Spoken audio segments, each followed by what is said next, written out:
time today in the center of Beijing when a man walked to the middle of the Avenue of Eternal Peace.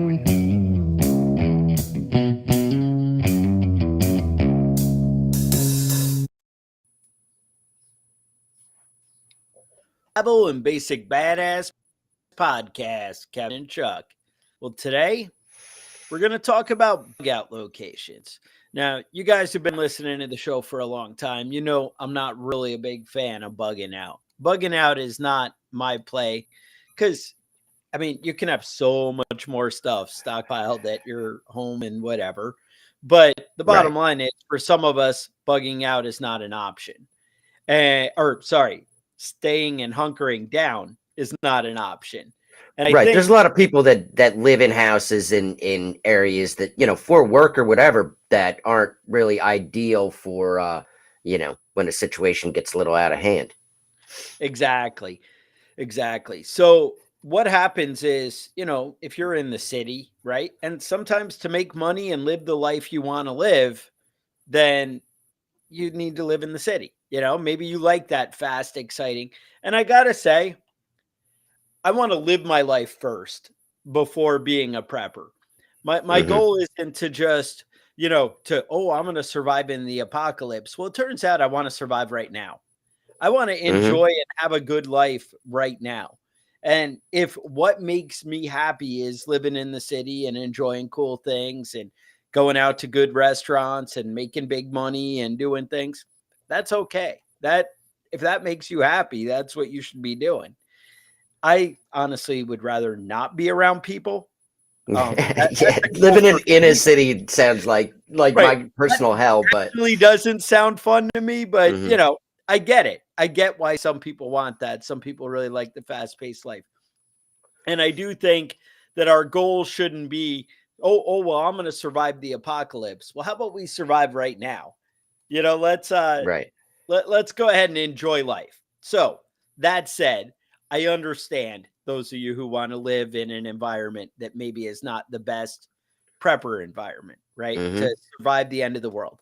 So we wanted to do an episode and talk about that. And here we are. So there's a whole bunch of things to consider bugging out. And I think, obviously in my mind, the first thing that comes to mind is I want to go stay with a friend or a relative.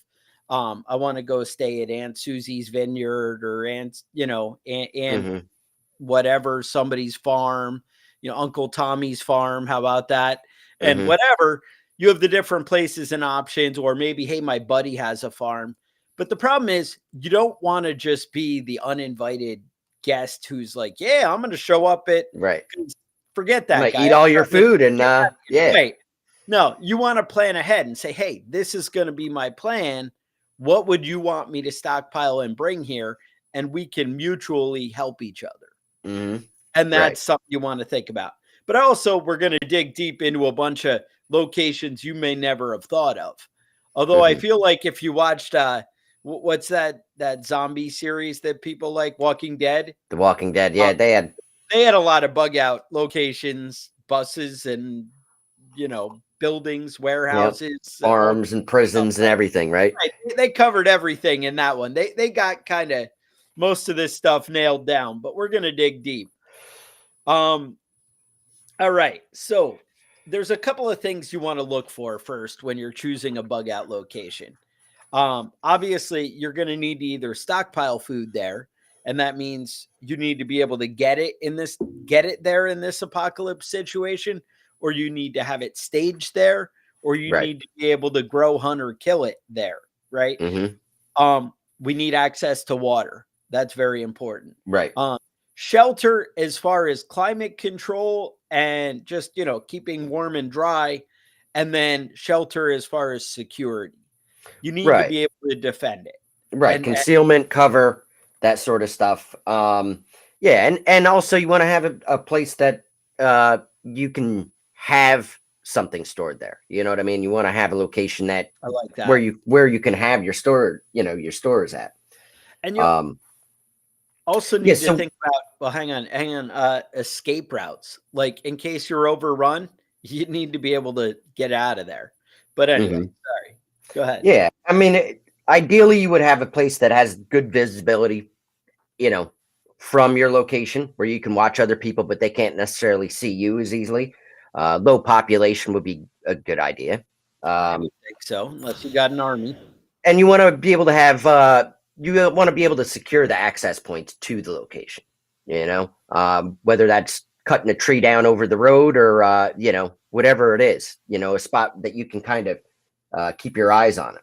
Yeah, I was watching a bunch of videos and you know, stuff related to this, get ideas, see what other people are talking about. And they were talking about, oh, if you had, you know, a big compound on a river, that would be Mhm. great. And they said the cool thing with a river is you're only going to be attacked from people coming downriver. So Right. you only have to prepare for one way because you can float down and be silent, but coming upriver, people aren't doing that unless they got motors and whatever. Right. And then you hear those boats coming, you know, and I Hmm. was like, oh, that makes sense. You know, that's a smart way to look at it. Yeah. Yep.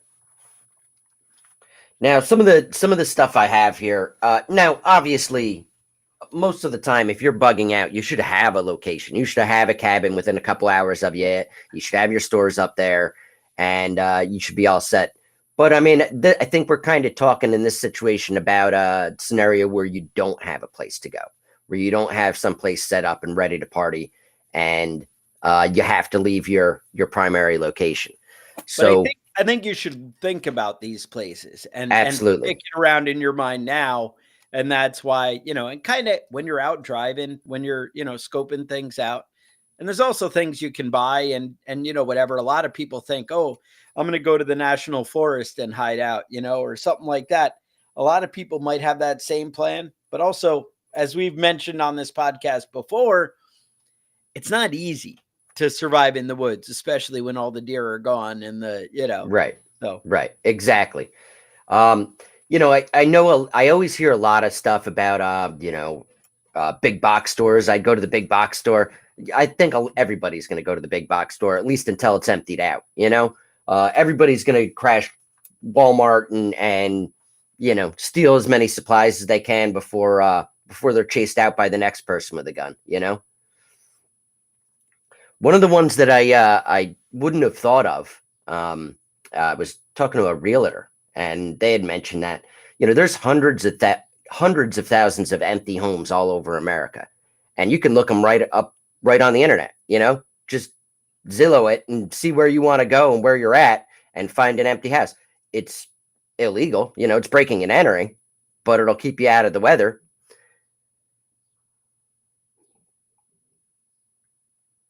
there is definitely a thing to consider about the legality of it. I mean, you know, you don't want to be the guy whose plan is I'm going to go kill people. Yeah, you Hmm. didn't plan. That's Right. not a good. I'm going to go steal somebody else's stuff and Hmm. that's going to be good.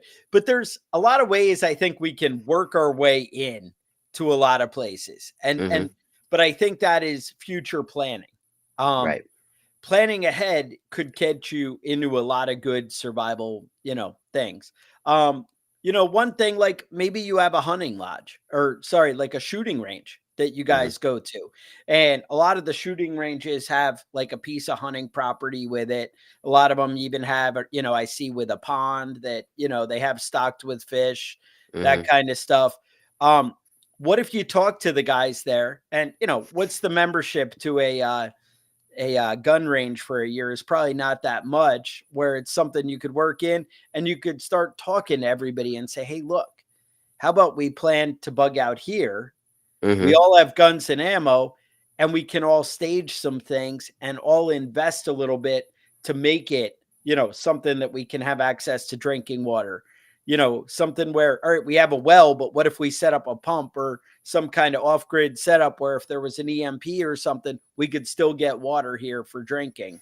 And Hmm. what if we all stockpiled some buckets of rice here for our family and we all agree to come here? See, then it's not a bad play. Then you can go to that compound and whatever. And this is the same thing for you're part of an Elks Lodge or, you know, Masons or, you know, something. Now, obviously, a lot of the Mason lodges and stuff are right in town and whatever. But, you know, some of the I see the Moose Lodge, the Elks Lodge, the different things, a lot of those are big buildings and you have a lot of members now. And these are members who know and kind of work with each other. Now, if you guys agreed, then even staying in a somewhat populated area, you have mutual protection. Right. And if you plan ahead and you stage a little bit, you know, get people kind of on board, that's where you selling it to your buddies is a good thing. Now, the other option is, turns out you can buy properties and warehouse space and garages for not that much if they're not in town. You know, if you want to be in town, yeah, warehouse is kind of expensive, right?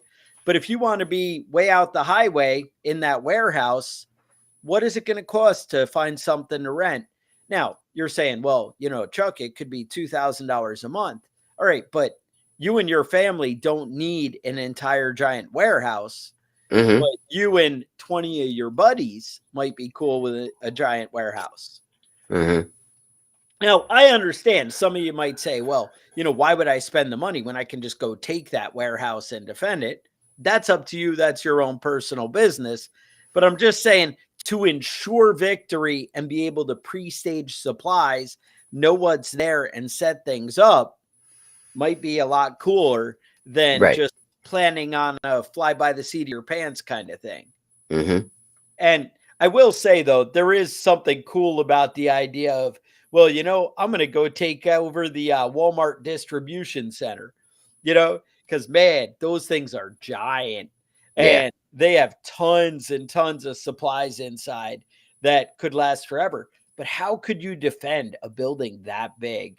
I mean, you need a lot of people. Now, there's not a lot of entrances, and you could lock down those garage doors and stuff, but that's something you would really need a large group to be able to really secure. Right. You know, and that's something, again, with the proper planning, somebody could probably pull it off. But I also would say that's something that not only would you maybe have eyes for that, I wouldn't be surprised if the government had eyes for that. Right. If FEMA was like, hey, we're going to go take over that thing. So you'll go try and move in, and FEMA's going to roll in 2 minutes later and be like, oh, no. And it turns out they have more guns that you paid for. So that's something you bought them all sorts of cool stuff. Yeah. And, you know, the other thing is a lot of those places are well known by a lot of truckers. You know, there's a good likelihood that a trucker and his family is going to be there before you are. And the trucker's going to be there when the shit hits the fan. He's already there. He's there loading up or hooking up or waiting for his next load, and he's ready. It's something to be aware of. It's an awesome resource that you don't want to let just disappear.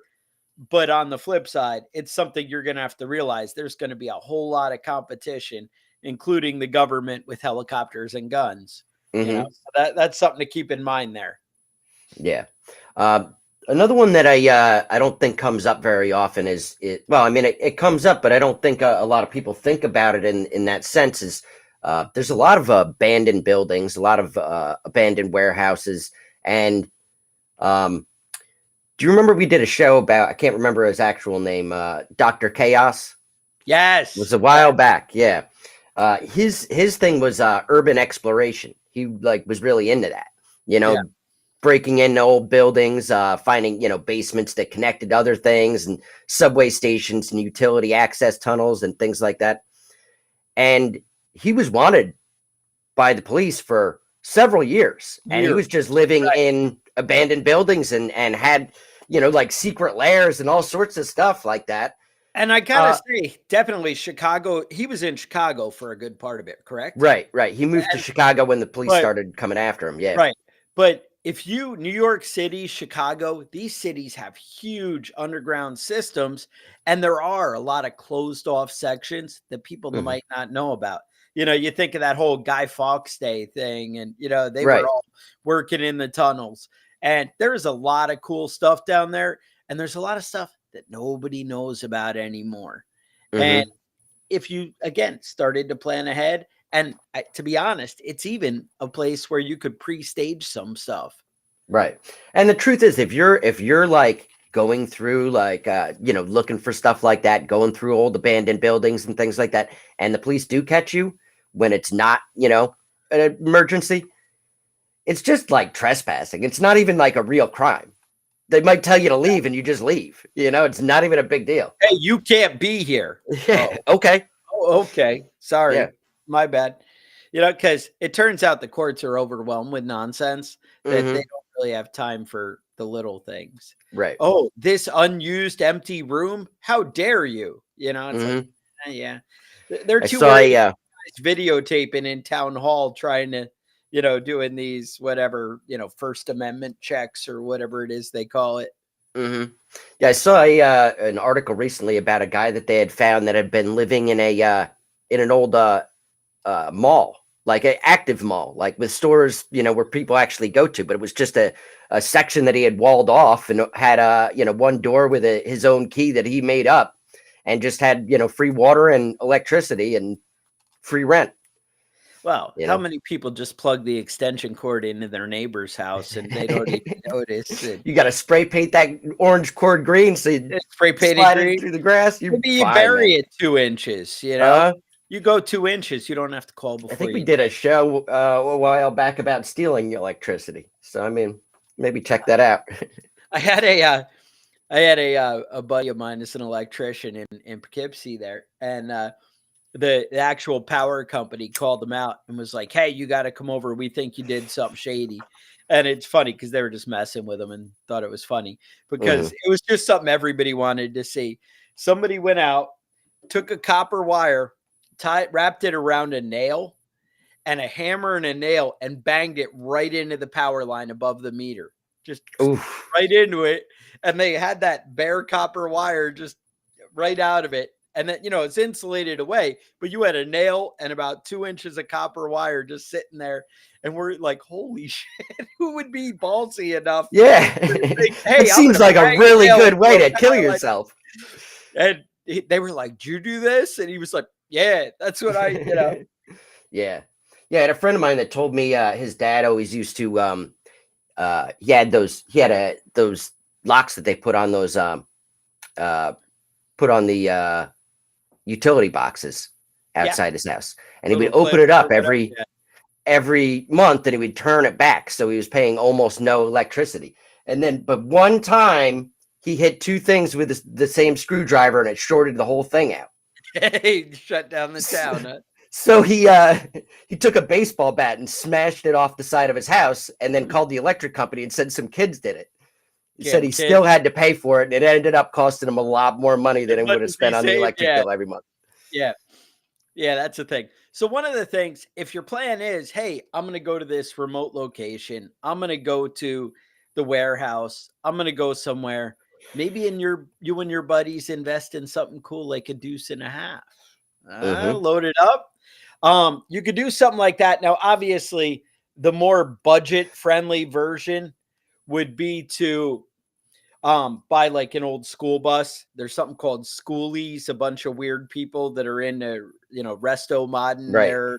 their Hmm. old buses. And you can buy buses for like $2,000 and not to plug anything, but maybe you have a Cummins in that school bus. Maybe. I'm just saying, Maybe. something that's actually going to work. And you want to redo that school bus and fill it up with water, fill it up with all these things to be able to bug out. But again, that might be outside every man's budget, but maybe it's not outside you and 5 families budget. You know what Hmm. I'm saying? If Right. everybody's like, hey, look, we'll all chip in $500 and we'll all put in a weekend worth of work of getting it ready, and then over time we'll start to add some supplies to it, and maybe you drive out to your middle of nowhere and then you unload it, you guys live in the bus and you have all your supplies there. I mean, Hmm. that's an option. Now, one, you have to count on it being somewhere you're going to be able to get to, Right. which it depends on the type of apocalypse that you're preparing for, because there are certain ones where driving 20 or 30 miles is going to be a big deal or possibly impossible. Hmm. So you need to have the plan of how am I going to get me and my family there? That's one of the biggest things of why we always discourage bugging out, is because how are you going to get there? You need to realize that it's not always that easy when the highways are, blocked with traffic. Imagine trying to get out of LA at, Right. when things are going bad. Just assume cars are working totally fine, but the power goes out and all those street lights stop working. Can you do it? And then I would add in there, everybody has electric cars. How long can they sit in traffic? And then does that hold up everybody else? I understand you may have the gas car, but they don't. Maybe having a dirt bike or the electric scooter, whatever, that kind of thing, you might have your option out of the city where you can go a little bit. But also the electric scooter, are you going to be able to go off road? And then is somebody going to hit you with a baseball bat and take you off that bike? Because I want that electric scooter. Because they might want that electric scooter, And that's always, people are like, well, that's my plan. I'm going to have my gun and be like, get out of that cool car. I'm going to take it. Yeah, that's not really a good plan. It's a good way to get shot. Be a dirt bag, Yeah. It's whatever. But there are a lot of dirt bags out there, So you do you. Now, another thing to consider, what about boats? Boats and barges. They're an excellent option because you have security. Now, I got to say, a barge is not really something you can escape from pirates in, right? You're not going to just zip right out of there when they show up in their speedboat with the 50 cal and, so you need to be sure you can defend yourself. I would say if you have your own 50 cal, even if it's not full auto, if you can, you have the Barrett and you can take that mile shot at the guy coming with a 50 cal bullet, you might be able to defend from pirates. I'm just saying. I mean, I got to say, if I had one of these big container ships that we see going down the ocean and getting robbed all the time. Yeah. I was just watching a video and they were talking about the insurance. They said that if you have like a $5 million load, you're paying about $500,000 in insurance to run that ship each trip. And that's why the cost of goods is going up because of pirates. That's how crazy it is. But I got to say, if you had a 50 cal on that boat, you're going against most of those ribs or whatever. You're putting them down before they get to you. Now, one of the big things is people wait until they come right to them before, because you can't just go shooting at boats. Oh, there's a boat over there. Yeah, it's coming towards us. We may as well shoot it. They always wait. Like, we got to be sure that it's guys with machetes, before we start shooting. But, maybe you get better binoculars. I'm not sure how it works exactly. But and I mean, barges are great because they're generally made out of steel hull. Right. And, a lot of storage space in them. That's what they're used for. I saw this one made out of 55-gallon drums called the Jellyfish Barge Project or something. And if you search that out, it's pretty cool. They use probably toxic waste containers or something and then put a little greenhouse on it or something. I'm not sure you need to use toxic waste containers, but that's how I imagine it in my mind. But there are a lot of different things that you could set up a barge and have water containers on there, and I got to say, they're not that expensive, a barge, if you plan it out.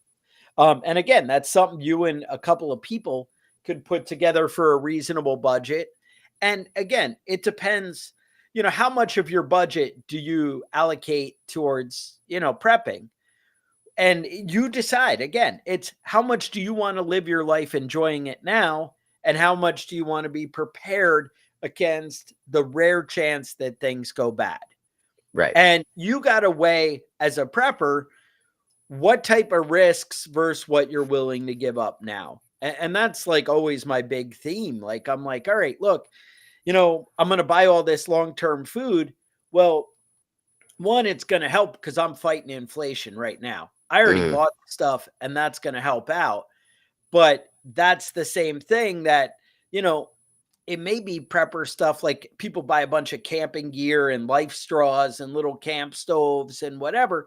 And if you go camping, that's awesome and you should have it. Right. And honestly, I mean, a life straw or something that could be a very small part of your budget, right? That's not, you're not breaking the bank on that. Right. You're not breaking the bank, but you need to weigh, is that something that's a consumable that I'm going to actually use? Or is that something that I'm going to, not ever touch, and it's just going to sit there, and then my kids are going to inherit all that's left of my stuff, and they're Right. going to be like, this is garbage, and throw it out. Throw all this You shit know? out. Yep. It's a gamble, you know? Yeah. Now, another couple other things that are good about boats that are, positive stuff. Yes. One, it's great for escaping fires. Sailboat. Obviously wind powered. You don't need to have big amount of fuel if you're on something like that. You've got close proximity to food and water. I mean, obviously, if you're in the ocean, you don't have access to water, but fishing and things like that. And Right. honestly, a lot of rivers in the United States, I wouldn't And- drink that water without treating it either. Right. There are great desalination systems that you can do for a boat, but it's a budget and a plan that you have to put into a place, Mhm. beforehand. And yeah, they're not a super cheap option. And that's the thing. I got to say, when you go down in the marina and think, oh, there's hundreds of boats I can go pick out, a lot of them are gas powered or Yeah. diesel, right? You're not going to Mhm. walk up and find a lot of sailboats anymore. They're not No. as much the big thing. You got to plan. You got to buy your own boat, and then you got to protect it and make sure it's going to be there when you show up. Mhm. That was always the thing. How do you get off New York City? And people are like, ooh, the bridges and tunnels are just, clogged up in an emergency. And sometimes the government even shuts them down. Yeah. I'm just saying, September 11th. I mean, I think of big emergencies, and the government was like, nope, screw you, you're stuck. And Right. but boats and stuff are another way off the island, that you could do. Mhm. It's just something to think about. If you want to dig into boats, we actually did a whole episode that's great. I'll put a link in the show notes so you guys can dig it up and check that out, because we really go hard into setting up your boat and security and dealing with pirates. But that's one option. Like I said, warehouses, your big food stockpile warehouses, but buying your own. Buying a car garage or a shop and making it a wood shop that you use, or doing something with your buddies, you can have multi-purpose where it's not just a big junky, thing that, oh, we stored some supplies there and we have a warehouse in the middle of nowhere. Maybe it's Mhm. where you and your buddies go stand and drink beer like King of the Hill, and you go work on cars together. You can multi-purpose things where it's part of your entertainment and part of your prepping plan. Right. Maybe you set up a wood shop and you work on, building furniture with whatever. Like, I don't know what you do for fun, but I feel like there's ways you can incorporate these things. It doesn't have to be, well, I spent all this money on this, and now I have to spend all this money on other stuff. You can Mhm. combine these projects. Another thing I've been thinking about, like, I'm big on having land and farming and getting off grid and like that. Now, mind you, I'm not like, I don't have even solar panels and stuff. I still can't make sense that they are a good investment. I have Well- solar panels for like small scale to get me Right. electricity for the apocalypse, right? For what I Mhm. want, but I don't run my house off solar. I Right. have a well pump that runs off solar just because I was like, man, that's an awesome prepper option. Mhm. Now I have water and it comes out. I don't even have to pump it, and it's easy. And I have Yeah. it, backup charge controllers and things like that, so that I can deal with, if there was an EMP or stuff like that. I have those set aside in a safe place, but that doesn't have to be the thing. But I know around here, I always see in the budget, and people tell me, well, when you go to do it, that's not the reality. But I basically see ads where for about 30 grand, you can have a pretty good metal outbuilding that's awesome on your farmer property. So it's basically around here, 30 by 40, you'd pay like 10 grand for a foundation, for just concrete slab. Right. And then I see about 18 to 20,000. Somebody will come put up your metal building with doors and windows. Now we're Mhm. talking about a shell with no insulation, but now you have somewhere you can go store stuff. You can stockpile stuff, and you have a roof over your head. That could be great for you and your buddies. Now, Mhm. here's where step 2, you're saying, well, Chuck, I live in the city. That's why I'm talking about bugging out. If I had a big farm, I wouldn't be moving and bugging out. That's okay. I Mhm. got a plan for you. How about when you're around, you find something that's accessible, far and secluded enough away. I mean, that's the thing. You have to judge the balance of, how quick are you willing to walk away from your job and go out to the country, or can you take 2 days off or whatever? But you find how far and how safe, because obviously the more remote you are, the better your survival odds are going to be, right? But just the same, but the further you have to travel, right? And right. you have to balance that. That's a whole separate, discussion. But you find the farm or the land, and you work together with your buddies and either buy some land and throw up a metal building like this to secure your supplies, or part two, you go find one of these places and you go talk to the farmer and say, hey, look, I plan on surviving the apocalypse. I worry about these things. These are my concerns. How cool would you let me put up a building on your property and store some stuff here? But here's the benefit. I'm going to have my own supplies and we're going to have mutual security, right? And I'm only going to, have access to my building to put stuff in there. You guys can work together of, hey, you can use this for hay storage, or you can use this for whatever, as long as, I have this section for my supply storage and I get to whatever. And he might be cool with that. That's not actually an impossible thing. Now, maybe you're saying, all right, but I'm not buying a 30 grand building for somebody else. Okay, maybe that's your plan. No problem. What if I have a schoolie bus that I drive out there, or my camping gear, and I work out that, hey, look, if things go bad, I bet you if you talk to enough people that you could find a guy who's like, you know what, if you show up with your own supplies and you're willing to work on mutual security and you're willing to help garden and farm and run security for my property, if things went bad, I would be happy to work with you. I mean, again, if you're an asshole, probably not going to work out. Like, the guy's going to meet you and go, "Nah, I don't think so, buddy." Yeah, if I mean, honestly, we're talking about 90% of our listeners, but well, I mean me, but I know you didn't want to come out and say it, right. but that's the thing.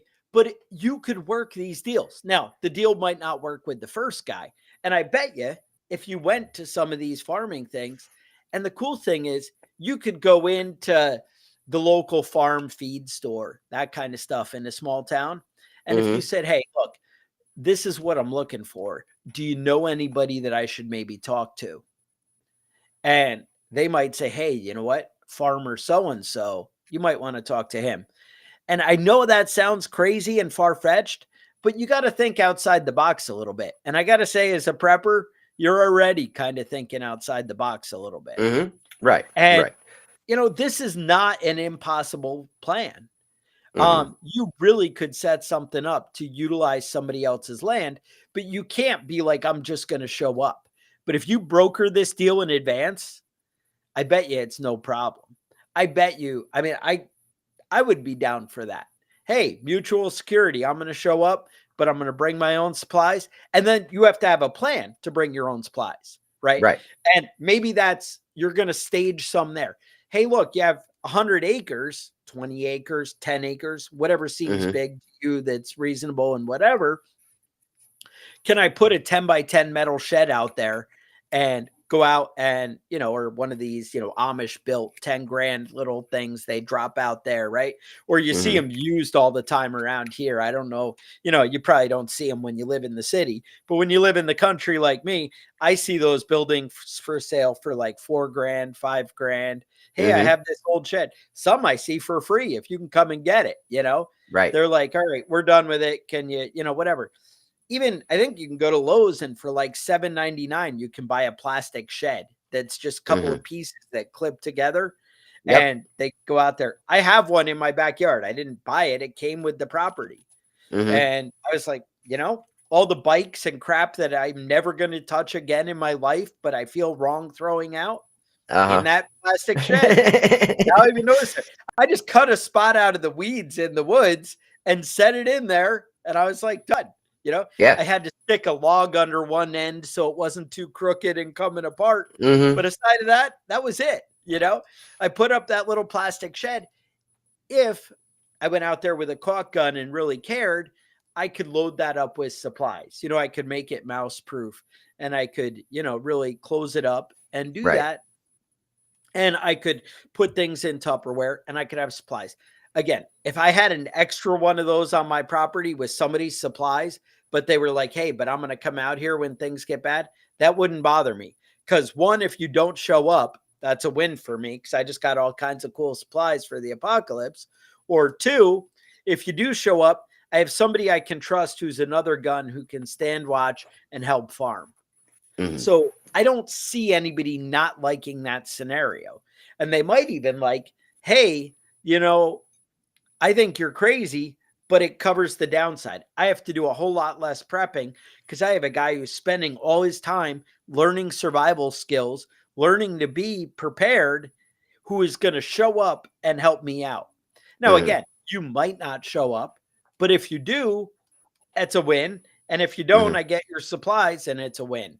I Right. don't see this being that hard of a sell to a farmer. To me, Mhm. this is like the best plan that I see. Now, Kevin, you also said that caves might be an option when we were talking.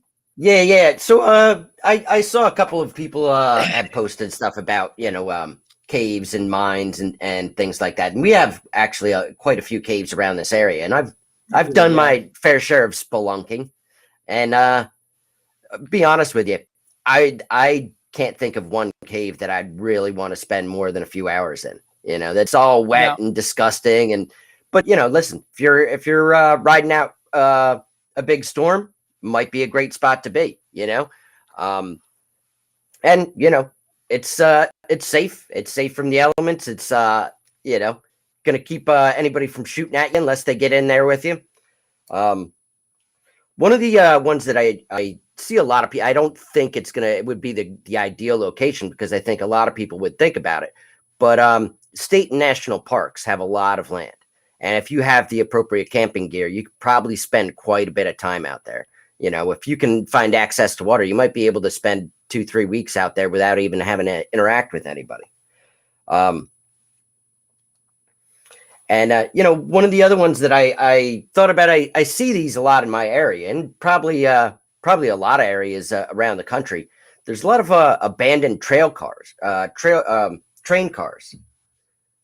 We have some abandoned tracks around us, and there's just you know they stopped there, and that's as far as it went, and it never moved again. You And know, it's cool. Yeah, that we used to hang out like as a kid. I don't know if this world exists anymore. I don't know if the price of scrap metal is too high or whatever. But I know when I was a kid, we used to go in the woods and there'd be passenger cars all through hmm the woods that we could just go in and terrorize and, right? whatever. So yeah, could you go hang out in those? Probably. I know by Kevin, there's an old hotel that's burned down up at the top of a mountain. And you could go up there, you can see a million miles. It's got awesome wall structures, and you could really build something there and set up some kind of roof system and build something pretty hmm cool. Now, my guess is a few other people have that same idea. So you may have problems, but I don't know. A lot of people don't want to hike supplies up in the woods. Yeah, That yeah. kind of is like effort. Yeah. When we're Or talking maybe if about you hike up supplies, I'll come take them from you. That might be the yeah, we plan. I don't we know. I was actually doing some hiking a couple years back in an area up by me, and I thought it was like really cool bug out location because you can see from the top of the hill there, Yeah. you can see the whole river. What any ships coming up and down the river, and then down a little ways is a lake, with fish in it, and it was a bit of a hike to get up there. It's like difficult access. It's not easy to get up there. And then I found out, I did some reading about it during the French and Indian War. The Indians, that was like their fortress, their mountain fortress. And I was like, oh, Nice. they picked some cool spots. They Right. can see any ships coming and going, and they would take their prisoners up there and just chill out until they wanted to trade somebody for something else. Yeah. But there are a lot of locations like that. Not every place in the national and state forests is going to be a great location like that. You know what I mean? You want to be able to have access. If you can fish in a lake out there, that's 100 times better. Fresh Oh, fish, all day. even if a couple of times a week, it's going to really help subsidize your food. Right. Now, another thing I would point out, though, I mean, one, there are going to be pirates out there if you go for the whole boat thing. But any of these options, don't think that you're going to run out and do it and without any planning. If you don't know how to sail a boat, don't have hijacking a Yeah. sailboat as your plan, right? That's not Uh, the go-to. And I'd assume that if you bought a sailboat, then you would actually know how to sail it. Like that's right. a thing for I don't know. Also having it at dry dock somewhere and not being able to get it in the water might be a problem. Now, if you got a trailer in your backyard and you're like, hey, I have river access that it can get me out to the ocean in 10 minutes Mhm. and I can just, I mean, maybe you're in the water in 10 minutes and then an hour or an hour and a half driving up the Hudson River to the ocean, you might be cool, right? That's what Kevin's option might be, right? And Mhm. then you go sail away, right? He's an experienced Navy sailor, so obviously he can sail a boat. That's what I Obviously, would yeah. say, obviously, right? But that might be your plan, but don't assume you can go do it. But the same thing, don't go to the farmer and say, "Yeah, I'm going to help you," unless you're bringing something to the table, right? Right. Hey, I may not be excellent at farming, but I'm willing to go out and shovel and do dirt and move things all day, and I can do what I'm told. But I'm handy with a gun, and Mhm. I really can provide security. I understand security. I understand foraging. I understand hunting. Whatever you bring to the table, just make sure you're bringing something to the table, or these plans might not exactly work. If Mhm. you're like the lawyer, and again, if you're the lawyer who has no skills and ability because you don't go outside other than, to your car in the morning, and not that that's what lawyers do. Some lawyers might be into hunting and fishing and whatever. I think Mhm. that's what I'm saying. Develop other skills, right? But if you don't have any of these skills, then maybe you need to bring a lot of money to the table, right? Hey, but I Right. have all these supplies. Mhm. It's always one of those things, time or money, right? That's what they always Right. say. So you spend time developing skills and become a useful bushcraft guy or a useful security expert, or you bring money to the table of, hey, I'm going to bring all these supplies. Everything's going to be great. That's the Mhm. thing. You need to decide what the best plan is, and you need to bring something to the table. But thinking ahead is what's going to save your butt when these things go down. Um, like I said, having a plan with a farmer, going in, talking to somebody and saying, hey, can I come out here? Can I be your buddy? That's what's going to, set you apart. That's what's Mhm. going to really, you know, get you the deal, the situation that you want. And I think that's honestly your best play. I did see um, one of the other guys, I don't even remember which one of the videos I watched on YouTube yesterday was had fleethecity.com. And it was somewhere in like South Dakota where a group, they kind of help you plan and come up with a thing on your own. And they actually, kind of scope out how to set up an escape plan for you. So maybe that's option. You know what? Maybe we set up a Facebook group. I'll put a link into it and we kind of set something up where you can kind of network with farmers who might have options.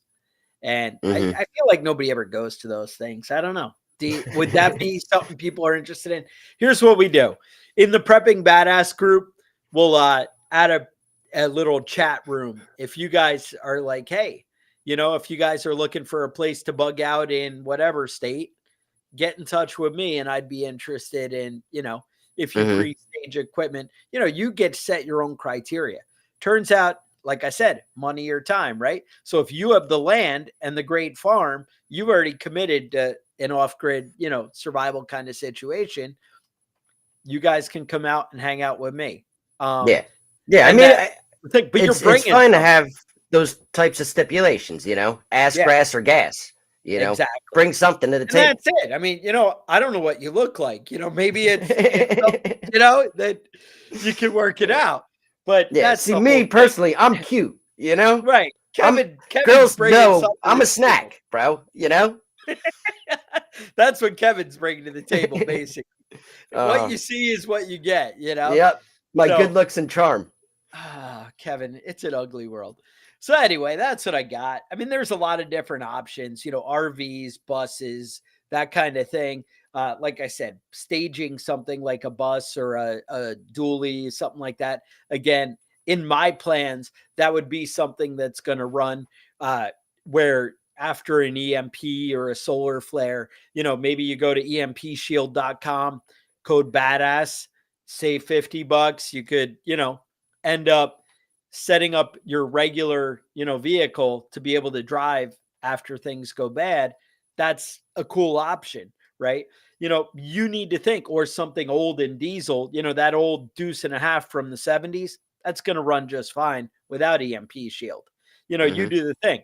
A new bus, probably not going to go, but one of your old school, 1960s, 70s, even 80s school bus, you'd probably be all right. You need to check out what you're dealing with the electrical system and see what your options are. But anyway, you want to come up with a plan that's going to work for you. And there's a lot of great things out there. But like I said, warehouses, distribution centers, you want to be careful because you got to be able to defend it. So you're going to need 20 or 30 guys with guns who know how to use them if you're going to take some of these bigger places in town. Buying your own warehouse out of town, you and 5 guys might be able, 5 shooters, right? I'm not saying guys or women can do it, whatever. It's you need 5 shooters who are capable of defending something. And you might be able to defend a small little thing, or you could go secret and go cave or something. We always, like we just discussed, they're wet, they're damp, they're gross in caves, but it's an option. So anyway, that's what I got. Kevin, anything else exciting? We're good? That's it. All right. So with that, I would say stay safe. Look out for each other, and we will talk to you guys next week.